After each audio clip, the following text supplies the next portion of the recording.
Hey YouTube, it's XX Panzer XX here, and I'm gonna do a Axis and Allies miniatures review. I'm gonna talk about my top 5 favorite units. A little background here on my game.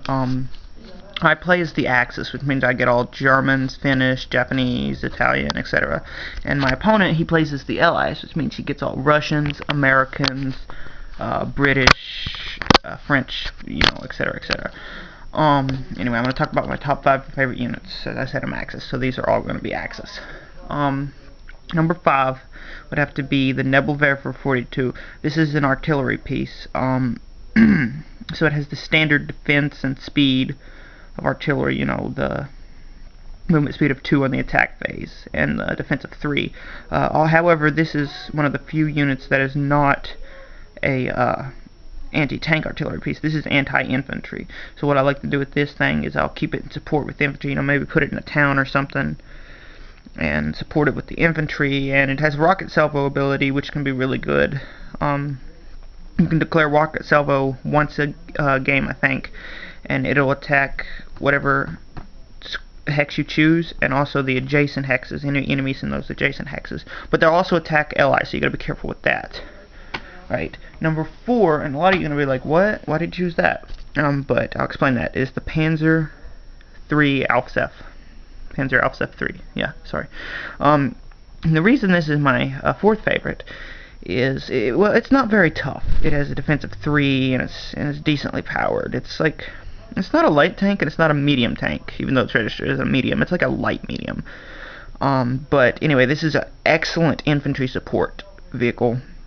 If you can use it on defense, you can put it in a town or something with a bunch of infantry, with the rocket salvo there and the infantry and stuff. Or you can use it on assault, you move your infantry behind it, especially if you're attacking other infantry.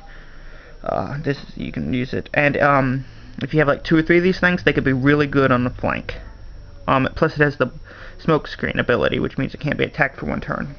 Okay, number 3, this is probably the most talked about unit in Axis and Allies miniatures. It would be the MG42. This is a superb unit. It's infantry as well as infantry support. You could basically set it as what I like to do is I like to set it in choke points where you're going to want to attack with your infantry. Maybe like in a village or something, or along a road. And it's going to cut down infantry. Oh, sorry, because it can shoot farther, it's more powerful, and it has a double attack ability, which means you can attack 1 target twice or 2 different targets. So you're going to cut down any infantry. It can attack light armored vehicles, like maybe half tracks or light tanks, and with some good rolls to do some damage. My second favorite has to be the 88 with shield gun. It's another artillery piece that has the standard artillery, the defense and speed. Well, not speed, but defense. As for speed, I'm not sure how this thing is to be deployed. The card doesn't say anything about deployment or movement or speed or anything. So what I thought, you do with it is maybe use it as a forward deployment unit, which means basically you can put it anywhere you want on the map, but you can't move it. If anybody out there knows how this thing's really supposed to be used, comment and let me know. I'd appreciate that. But how I like to use this thing is I'll put it back way in the background, on a hill or something, like right here. Oh, sorry. And basically use it for artillery, just keep it away from the battle and have it hose down anything, because it has extended range of 20, which means basically it could shoot across the whole battlefield. But it's weak, so you want to keep it, away from the battlefield and in cover. Really, the only thing you have to worry about if you put it like in a position like this, with the battlefield this way, is either them flanking up this way, up through here, or aircraft. And this is an anti-aircraft gun, so the aircraft is going to have to be put 2 hexes away to not enact the defensive fire, and that'll weaken the aircraft's capabilities.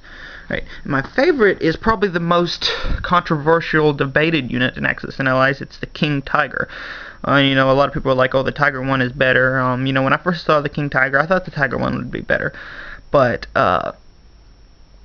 after having this unit, this is a superb unit. It has front armor that's great. Its front Its attack power is terrific, and it has extended range of 12, which is magnificent. So basically, if you keep allied tanks or any units in front of this thing, you're not gonna beat it. So it's a really, really good tank. I like it. I haven't got a Tiger one, as I said, so I haven't been able to compare. If you have an opinion on the Tiger one or the King Tiger, comment and tell me. Or if you have an opinion, on any of these units, just put it in the comments, and maybe I'll respond or talk about it in another video.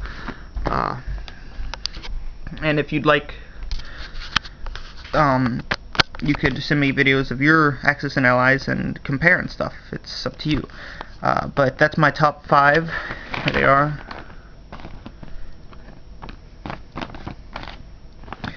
My top 5. I'm gonna be putting up more Axis and Allies videos, so check them out, comment, and subscribe, y'all. All right. Till next time, XX the Panzer XX out.